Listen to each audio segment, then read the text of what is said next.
हंगामा, घर आए शकुनी मामा। सुबह सुबह सास अपने भाई को फोन लगाती है। हेलो, अरे किधर है तू? बहन की कोई खबर नहीं लेगा? यहाँ मेरी सारी सत्ता लूट रही है धीरे धीरे करके। अरे क्या हुआ दीदी, सुबह सुबह ये रुदाली क्यों शुरू कर दी? ऐसा क्या पहाड़ा टूटा है?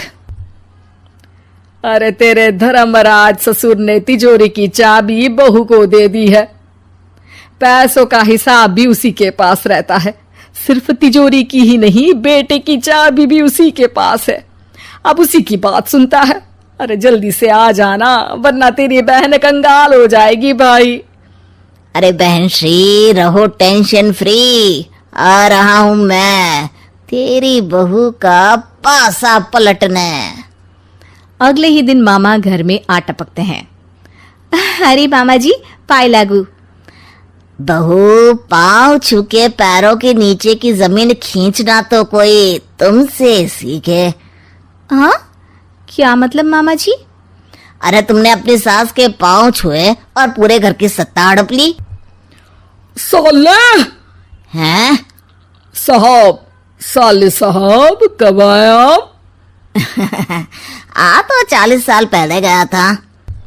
तुम्हारा दिमाग कुछ ज्यादा ही चलता है और जुबान भी। खैर, तुम्हारी बहन पे गए हो ना इसीलिए। जीजाजी, आप काफी मजाकिया हो गए। वैसे बहू ने घर की सत्ता हड़पी नहीं है, उसको दी गई है। वो गुणी है, समझदार है और उत्साही भी है। एक किताब भी लिख दीजिए ना अपनी बहू की तारीफ में जीजाजी। तभी सास वहां आ जाती है। अरे भाई, मेरे भाई आ गया तू। आजा आजा आजा, तेरे लिए पकवान बनाए हैं मैंने। हाँ हाँ साले साहब, खाइए। आपके घर में तो मिलते नहीं होंगे पकवान। क्या मतलब? मतलब आपके घर में आपकी बहन थोड़ी ना रहती है, उनके हाथ के पकवान थोड़ी ना मिलते होंगे, यही कह रहे थे ना ससुर जी? हाँ बहू, यही कह रहा था मैं। सास अपने भाई को अंदर ले जाती है और कहती है, ये हलवा खा के कुछ जलवा दिखा दे भाई। लूडो? अरे हाँ हाँ, लूडो भी खेल लेना। पहले बहू के हाथ से सत्ता लेने की कोई तरकीब ढूंढो। लूडो खेलेंगे, जो जीतेगा सत्ता उसकी। अरे पर मुझे तो खेलना ही नहीं आता। तू बस चाल चलना, पासे तो मैं फेंकूंगा और मेरे हाथ से फेंका गया पासा मेरी मर्जी के खिलाफ नहीं आता। अरे लेकिन तेरे जीजाजी रहेंगे तो ये काम कैसे होगा? हर रविवार जीजाजी शाम को अपने दोस्तों के साथ बैठने जाते हैं। वहाँ उनकी महफिल जमेगी और यहाँ बहू के महफिल उजड़ जाएगी। अरे एक नंबर का कमीना है तू। जैसी दुनिया वैसे हम बहना। रविवार की रात सास, बहू, बेटा और सास का भाई एक साथ बैठे हुए होते हैं। अरे थोड़ा मनोरंजन हो जाए तो मजा आ जाए। हाँ हाँ, लूडो खेलते हैं। अरे वाह, बहुत अच्छा आइडिया है। हाँ हाँ, हम 4 लोग हैं, आराम से खेल सकते हैं। लूडो एक ऐसा खेल है जो खेलने से ज्यादा देखने में मजा आता है। तो भांजे तुम और हम बस देखेंगे। यानी सास और बहू में होगा मुकाबला। आ जाओ, देखते हैं किसमें कितना है दम। खेल होता है शुरू। पहली बाजी बहू जीत जाती है। क्यों सासू माँ, कैसी रही? अरे एक ही खेल जीती है, इतना घमंड ना कर। खेली तो तुम बहुत अच्छा हो बहू, लेकिन ऐसे फीके फीके खेलने में मजा नहीं आ रहा। कुछ दांव पे ना लगे तो क्या मतलब? ठीक है, आप जो कहेंगे मैं दांव पर लगा दूंगी। वादा करो, खेल छोड़ के भागना मत। अरे हाँ मामा जी, पक्की बात। क्योंकि मेरी बहना कच्ची खिलाड़ी है, तो उसकी तरफ से पास से मैं फेंकूंगा। बुढ़ापे में तो वैसे भी हाथ कांप रहे हैं, पास ही क्या फेंकेंगी सासू माँ। बहू को पता नहीं था कि मामा के फेंके पासे हमेशा सही बैठते हैं। वो बस पहली बाजी जीत के खुद को चैंपियन समझ रही थी। अगर मैं हार गई तो बहू को अपने पुराने गहने दे दूंगी, और अगर बहू हार गई तो तिजोरी की चाबी और घर के पैसों के हिसाब की जिम्मेदारी वापस मेरे हाथ में दे देगी। हाँ हाँ, मंजूर है मुझे। अरे रुको तो, थोड़ा सोच समझ के। अरे सोच लिया और समझ भी लिया। दूसरी बाजी शुरू होती है। मामा के फेंके एक भी पासे उनकी मर्जी के खिलाफ नहीं जाते। बहू को पसीना आ जाता है, पर सास को टक्कर नहीं दे पाती। आखिरी गोटी के घर में जाने के लिए सास को 1 नंबर चाहिए, जबकि बहू एक बार भी घर में नहीं पहुंची है। अरे क्यों बहू, अब कैसी रही? ये गोटी अंदर जाएगी और तिजोरी की चाबी बाहर आएगी। मैंने बोला था तुमसे कि मामा से पंगा मत लो। मुझे क्या पता था कि ये मामा नहीं, मामा शकुनी है। मामा पासा फेंकता है और सास जीत जाती है और घर की सत्ता वापस सास के हाथ में आ जाती है। बहू रोने लगती है। इतने में ही वहां ससुर जी आ जाते हैं। अरे रो क्यों रही हो बहू? क्योंकि मामा ने मुझे मामू बना दिया। रिश्ता निधि और उसकी सास के बीच हमेशा किसी न किसी बात पर अनबन छिड़ी ही रहती है, जिसके चलते दोनों कभी एक दूसरे को समझने और प्यार करने की कोशिश तक नहीं करती। अरे मेरे तो भाग ही फुट गए जो ऐसी बहू मिली। हाय, मेरी तो जिंदगी बर्बाद हो गई। भगवान, या तो अच्छी सास दे देता या फिर गूंगी। इन्हें मेरे सिर बिठाकर कौन से जन्म का बदला ले रहे हैं भगवान। क्या बोली? वही जो आपने सुना। इतनी बड़ी हो गई कि सास से जुबान लड़ाती है। अरे यही सीख कर आई है क्या मायके से? अरे नहीं नहीं, उसके लिए तो ससुराल ही काफी है। मेरी सास ने मुझे बहुत अच्छे से जुबान लड़ाना सिखाया है। हाँ।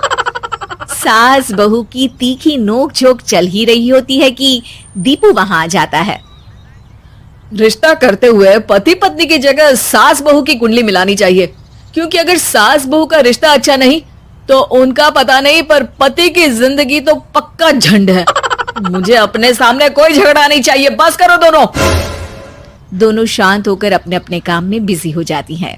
दीपू ऑफिस चला जाता है, जिसके थोड़ी ही देर में दीपू की बहन कल्पना का फोन आता है। अरे कैसी है रे बेटा? ससुराल में सब बढ़िया है ना? कोई तुझे परेशान तो नहीं करता? सास की बात सुनकर पास खड़ी निधि हंसकर कहती है, अरे वाह रे ऊपर वाले, खुद बहू को शांति से सांस भी नहीं लेने देती और बेटी से पूछ रही है कोई परेशान तो नहीं करता। अरे मेरी बेटी तुम्हारी तरह नाकारा और बदतमीज नहीं है, इसलिए उससे पूछना बनता है। तो उनकी सास भी आपकी तरह नहीं होगी, इसीलिए उन्होंने कुछ बोला नहीं। और इसी के साथ एक बार फिर दोनों सास बहू के बीच तानों का युद्ध शुरू हो जाता है। फिर कल्पना कुछ देर तक तो फोन पर सुनती रहती है, पर जब दोनों चुप होने का नाम तक नहीं लेती तो वो चिल्लाते हुए बीच में बोलती है, अरे बस करो, यहाँ फोन कान पर लगाए जब मुझसे आप दोनों की बातें सुनी नहीं जा रही तो मेरा बेचारा भाई न जाने किस हाल में होगा। अरे ये सब तेरी भाभी की वजह से है बेटा। तो माँ आप भी कुछ कम नहीं है। आप दोनों को ही अपना रिश्ता सुधारने की जरूरत है। मैं एक बाबा को जानती हूँ जो रिश्ते सुधारने में एक्सपर्ट हैं। आप दोनों उनके पास जाइए। ना जी ना, मैं ऐसे ढोंगी बाबा में नहीं मानती। देखा, कहा था ना। अरे ये तो हमारे घर में शांति चाहती ही नहीं है। भाभी एक बार ट्राई करके तो देख लो। इस पर निधि मान जाती है और अगले ही दिन दीपू के ऑफिस जाने के बाद दोनों बाबा के पास पहुंच जाती हैं। सास बहू के बीच रिश्ता कुछ ज्यादा खास नहीं है। हर समय तू मैं चलती रहती है। हाँ जी हाँ, बिल्कुल सही। आप तो बहुत ज्ञानी है बाबा जी। तो पाई सुनो, बहू को साफ और सच्चे मन के साथ सास को 12 लाल और 12 हरी चूड़ियां भेंट करनी है। बात भेद अपने आप कम हो जाएंगे। बाबा का उपाय सुन अगले दिन निधि सास को चूड़ियां भेंट कर देती है, लेकिन इससे भी उन दोनों के बीच कुछ सही नहीं होता। अरे पक्का इसने ही किलस कर चूड़ियां दी होंगी, तभी कुछ नहीं हुआ। दोनों दोबारा बाबा के पास जाती हैं। कुछ नहीं होता। तो दूसरा उपाय सुनो। सुबह सूरज निकलने से पहले ही घर की सफाई कर सारा कूड़ा घर से बाहर कर ठंडे पानी से स्नान करना है। इससे दोनों के बीच रिश्ते अच्छे हो जाएंगे। अरे इतनी जल्दी मम्मी जी ही उठ सकती हैं, ये आपको ही करना पड़ेगा। मैं अकेली तो लड़ाइयां नहीं करती ना। बाबा का उपाय मानते हुए अगली सुबह से सास जल्दी उठ सूरज निकलने से पहले घर की सफाई कर ठंडे पानी से नहाने लगती है। ये सब कुछ दिन तक चलता है, जिससे अभी भी दोनों के रिश्ते तो नहीं सुधरते, पर सास की तबीयत खराब होने लगती है। अब लगता है आपने मन से काम नहीं किया होगा, तभी तो रिश्ता वैसा का वैसा पड़ा है और तबीयत खराब हो गई। अरे सही कहती थी तुम, कल मुहा ढोंगी बाबा। देर आए पर दुरुस्त आए। चलो आराम करो अब निधि बाकी काम छोड़ सास की सेवा करने लगती है। अपनी पत्नी और माँ में ऐसा बदलाव देख दीपू बिल्कुल हैरान रह जाता है। अरे कहीं बाबा ने कोई जादू टोना तो नहीं कर दिया? मेरी माँ और पत्नी इतना घुल मिल कर तो नहीं रहती। ओहो सरकज़म। बस बस अब जाओ और अपना काम खुद कर लो, मुझे मम्मी जी का ख्याल रखना है। निधि की बात सुन हैरान दीपू बस उन्हें देखता रह जाता है और निधि सास का ध्यान रखने में लगी रहती है। इसी तरह दिन बीतते हैं और निधि आधे से ज्यादा समय सास के साथ बिताने लगती है, जिस वजह से उन दोनों का रिश्ता पहले से अच्छा होने लगता है और वो एक दूसरे को समझने लगती है। बहू, मैं सोचती हूँ एक बार उसे ढोंगी बाबा के पास जाना चाहिए, उसे सबक सिखाने के लिए। अरे पर मम्मी जी उसकी क्या जरूरत है, हमारे घर में सब ठीक है, फिर वो कुछ भी करे हमें उससे क्या। दोनों के बीच ये बात हो ही रही होती है कि तभी बाबा कल्पना के साथ उनके घर आ जाते हैं। माँ, बाबा आप दोनों से मिलना चाहते थे, इसलिए मैं उन्हें यहाँ ले आई। अरे पर हमें इस ढोंगी बाबा से नहीं मिलना। हाँ, मेरी बहू बिल्कुल सही कह रही है। जो कुछ समय पहले एक दूसरे को मारने को चलती थी, आज एक ही लय में बात कर रही है। आपको अपने रिश्ते के लिए किसी बाबा के नहीं, अपने आप की जरूरत होती है। रिश्ता सुधारने के लिए जरूरी है कि सास बहू को अपनी बेटी और बहू सास को अपनी माँ जैसा समझे और प्यार दे। उपाय तो बस एक तरीका है लोगों को समझाने का कि असली उपाय उनके पास ही है, आपको बस उन्हें समझना है। अस बनी डंडे वाली भूत। शिखा की नई नई शादी हुई थी। उसका मायका और ससुराल दोनों कानपुर में ही थे, इसलिए उससे मिलने उसके भाई अक्सर आते जाते रहते थे। ये बात शिखा की सास मीना को बिल्कुल पसंद नहीं थी। मम्मी जी आज राहुल भैया आ रहे हैं। कौन, तेरे चाचा का लड़का? जी मम्मी जी। अरे पर वो तो दिल्ली में रहता है ना। हाँ मम्मी जी, उन्हें कल सुबह दिल्ली के लिए निकलना है, तो वो आज मुझसे मिलते हुए कल सुबह यहीं से निकल जाएंगे। हमने तो धर्मशाला खोल रखी है ना। कुछ कहा क्या मम्मी जी? मैंने कहा हाँ हाँ, आने दे तेरे भैया को, जमकर खातिरदारी करेंगे। अब तो कुछ करना ही पड़ेगा, इससे पहले कि मेरा घर धर्मशाला बन जाए। ये कैसी बातें कर रही हो मीना? सच ही तो कह रही हूँ। अभी इसकी शादी को साल भर भी नहीं हुआ और आए दिन इसके घर वाले आ धमकते हैं। अरे तो क्या हुआ, वो इसी शहर में रहते हैं तो हाल चाल लेने आ जाते हैं। इस बार मैं उनका हाल और चाल दोनों ही बिगाड़ दूंगी। अब बहुत हो गया जी। अरे ये कैसी बातें कर रही हो, हे भगवान, बस आप तो देखते जाइए। शाम को राहुल आता है। नमस्ते आंटी, कैसे हैं आप लोग? हम लोग तो ठीक है, तुम कैसे हो बेटा? मैं भी अच्छा ही हूँ आंटी। बस आज रात के बाद नहीं रहोगे। चलिए भैया, मैं आपको हमारा घर दिखाती हूँ। रात में खाने के टेबल पर शिखा, रोहित कहीं दिखाई नहीं दे रहा। जी भैया, वो ऑफिस के काम से बाहर गए हैं, कल शाम तक आएंगे। अच्छा अच्छा। बेटा, क्या तुम भूत प्रेत में मानते हो? नहीं नहीं आंटी जी, पर अचानक आपको ये ख्याल कहाँ से आ गया? पता नहीं क्यों, कभी कभी मुझे लगता है जैसे रात के समय बैठक में कोई घूमता रहता है। ये आप क्या कह रही हैं मम्मी जी? हाँ, तुम लोग घबरा ना जाओ, इसलिए मैंने आज तक इस बारे में कुछ नहीं कहा। ये आपका वहम होगा आंटी जी, ऐसा कुछ नहीं होता। हो सकता है। चलो अब मेरा सोने का टाइम हो गया है तो चलती हूँ मैं। शिखा बेटा, राहुल के सोने की व्यवस्था वहीं दीवान पर कर देना। जी पापा जी। अब चलिए भी। अच्छा, तो बैठक में सोने वाले हैं साहबजादे। क्या बड़बड़ा रही हो? कुछ नहीं, आप सो जाइए। मीना और महेश के सोने के बाद शिखा और राहुल आपस में बात कर रहे होते हैं, तभी डोरबेल बजती है। अरे आप! सरप्राइज! काम जल्दी खत्म हो गया तो मैं आज ही चला आया। ये तो बहुत अच्छा किया। देखिए राहुल भैया भी आए हुए हैं, आप दोनों का मिलना भी हो जाएगा। कैसे हो रोहित? मैं तो ठीक हूँ भैया। शिखा, मैं भी आज यहीं सो जाता हूँ, राहुल भैया से बातचीत भी हो जाएगी। अच्छा अच्छा ठीक है। मीना आधी रात को उठती है, कंबल मुंह से पैर तक ओढ़ के डंडा लेके बैठक में आती है और देखती है दीवान पर चादर ओढ़े कोई लेटा हुआ है। देखो तो कैसे मजे से सो रहा है बहन के ससुराल में। मीना ताबड़तोड़ 4-5 डंडे मार देती है। अरे मर गया! अरे बचाओ बचाओ, कौन है? मीना जल्दी से अपने कमरे में भाग जाती है।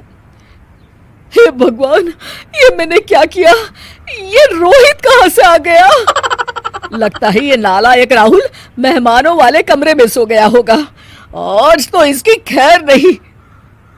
उधर बैठक में, अरे क्या हुआ रोहित? मैं बाथरूम में था, तुम्हारे चिल्लाने की आवाज सुनी। पता है भैया, मैं सो रहा था, अचानक से कोई आकर मुझे डंडे मारने लगा। ये क्या कह रहे हो? लगता है तुम भी आंटी की तरह भूत प्रेत में मानते हो। नहीं नहीं भैया, सच में कोई आया था। मैं तो जा रहा हूँ मेहमानों वाले कमरे में सोने के लिए। इस समय अपने रूम में जाऊंगा तो शिखा की नींद खराब हो जाएगी। ठीक है भाई, जाओ तुम, जहाँ तुम्हारा भूत डंडा लेके ना आ सके। थोड़ी देर बाद मीना कंबल ओढ़ के डंडा लेकर मेहमानों वाले कमरे में पहुंच जाती है। वो बिस्तर पर सोए रोहित को फिर डंडों से मारने लगती है। अरे मर गया! अरे मर गया! तू भूत प्रेत में नहीं मानता ना? ये ले, अब डंडे खा। हैं? ये तो माँ की आवाज है। रोहित कंबल खींच देता है। बेटा तू! अरे ये क्या कर रही हो माँ? मार मार के मेरा भरता बना दिया आपने। माफ कर दे मेरे लाल, मैंने तो तुझे ही मार मार के लाल कर दिया। मैं तो उस राहुल के बच्चे को सबक सिखाना चाहती थी। राहुल भैया को? हाँ बेटा, मुझे लगा अगर उसे डंडे मारूंगी तो शिखा के मायके वाले यहाँ आना छोड़ देंगे। हे भगवान! माँ, ये घर शिखा का भी है, उसके घर वाले जब चाहे आ सकते हैं। हाँ बेटा, आज मुझे भगवान का इशारा समझ में आ गया। मैं कितना गलत करने चली थी और अपने ही बेटे को चोट पहुंचा दी। अब चुपचाप जाके सो जाओ माँ, और किसी को कुछ बताने की जरूरत भी नहीं है। ऐसा लगा अंत में बताइएगा जरूर। अरे बहू, चाय ले ले, उठ जा बेटा। अरे मम्मी रहने देती ना, मैं उठ तो रही थी। अरे कोई बात नहीं, खाने में क्या बनाना है वो बता दे। देख लो माँ, कुछ भी जो ये कहे बना लेते हैं। बेटा, मैंने तो जो सब्जी थी वो काट दी है, तू बस रोटियां बना लेना। ये हर रोज सुबह का सीन था ममता के ससुराल का। एक दिन पड़ोसन कहती है, अरे बहन जी, सारा दिन काम करती रहती हो, थकती नहीं क्या आप? बहू क्या करती रहती है सारा दिन? अरे वो भी कुछ ना कुछ करती ही रहती होगी। अब इतनी भी बूढ़ी तो नहीं हूं मैं जो बैठ जाऊं कि सामने काम पड़ा है और मैं बैठी रहूं। अरे लेकिन बहू की तो आदत खराब हो जाएगी जब सारा काम आप ही कर दोगी। अरे ठीक है ना, कम उम्र में हमारी भी शादी हुई थी, अब आजकल के पढ़ने लिखने वाले बच्चों को सारी जिम्मेदारी लेने में भी तो वक्त लगता है। बहू है तो क्या हुआ, मेरी बेटी की उम्र की ही है ना। एक उसे भी देख लो, चाय बनाने के सिवा आता ही क्या है। ममता से सारी बात करती है। हाँ, मम्मी जी ही ज्यादा काम करती हैं, इसमें कोई दो राय नहीं है। लेकिन मैं भी क्या करूं, ऑफिस और घर के बीच जो वक्त मिलता है उसी में काम कर लेते हैं, है ना। दिन बीत रहे थे। सास बहू के बीच की बॉन्डिंग अच्छी थी, लेकिन जब बहू माँ बनती है तो जो थोड़ा बहुत काम किया करती थी वो भी छोड़ देती है। बहू, ये ले, तेरे लिए बनाया है। इसको खाने से बच्चा और तू दोनों स्वस्थ रहेंगे। ठीक है माँ जी। माँ जी, वो बच्चे के लिए गद्दे जो सूख रहे हैं ना छत पर, जरा ले आइए ना। तभी वहां पति आ जाता है। अरे माँ रुको, मैं ले आता हूँ, तुम मेरा खाना लगा दो। माँ किचन में चली जाती है। पता है, बगल वाली डॉली है ना, वो लोग हमारी साइड के हैं। उसकी सास ने तो उसकी हड्डियों को मजबूत करने वाले लड्डू बनाए हैं। उसे भी बच्चा हुआ है ना। पता नहीं मम्मी जी क्या पानी सा उबाल कर दे देती है, मैं तो बस वही खा लेती हूँ। अरे तो तुम्हारे साइड बनता है तो तुम अपनी माँ से बोल दो, वो बना देंगी। आहा, माँ की तबीयत ठीक नहीं रहती, तुम जानती हो ना, कैसे बनाएंगी वो। अरे क्या हो गया सासू माँ को? कल तक तो फेसबुक में किटी की फोटो डाल रही थी। अच्छा अच्छा, चुप रहिए। डॉली की सास ने मनाया है, तुम लोगों का भी तो फर्ज बनता है। तभी वहां सास आ जाती है। ये ले बहू, गर्म पानी की बोतल, गर्म पानी पीने से पेट अंदर हो जाएगा। नहीं नहीं माँ जी, गर्म पानी पीने से प्यास नहीं बुझती। अरे पी लेना बेटा। वो बगल वाली डॉली को तो जानती है ना, जो तुम लोगों के साइड की है। तेरे साथ ही उसका भी बच्चा हुआ था।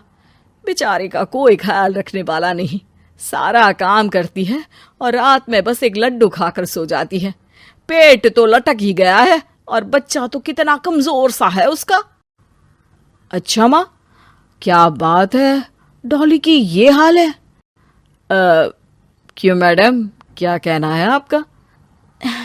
अब पता है मुझे, किसी के पास मेरी सास की तरह सास थोड़ी ना है। नहीं नहीं बेटा, ऐसा नहीं है। मेरे लिए तो तुम सभी मेरे बच्चे जैसे ही हो। ममता को समझ में नहीं आता कि वो सास में कैसे कोई बुराई निकाले, क्योंकि हर कोई उससे उसकी सास की तारीफ ही किया करता था। एक रोज ममता के घर उसकी ननद आती है। अरे भाभी, मुन्नी को तो 6 महीने हो गए, आप अभी भी बेड पर हो। आ गई आप? कैसी हैं बुआ? बच्चा होने के 6 महीने बाद आई हैं आप। भाभी, अमेरिका दूर है ना, तो वक्त लग जाता है। अब इनकी छुट्टी अभी थी तो सभी आ गए।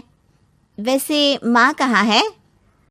थकी हारी सास बेटी को देखकर खुश हो जाती है। माँ, इस बार तेरा वीजा तैयार है, मेरे साथ चलने को तैयार रहना। हाँ हाँ बेटा, मैं तैयार हूँ। अरे ऐसे कैसे माँ, मैं कैसे मैनेज करूंगी? कैसे मतलब? जैसे मैंने किया अमेरिका में, आप इंडिया में कर लेना। वैसे आपका तो मायका भी पास ही में है ना। हाँ वो तो है, लेकिन वहाँ माँ के पास वक्त नहीं होता। ईश्वर भक्ति में उनका सारा समय चला जाता है।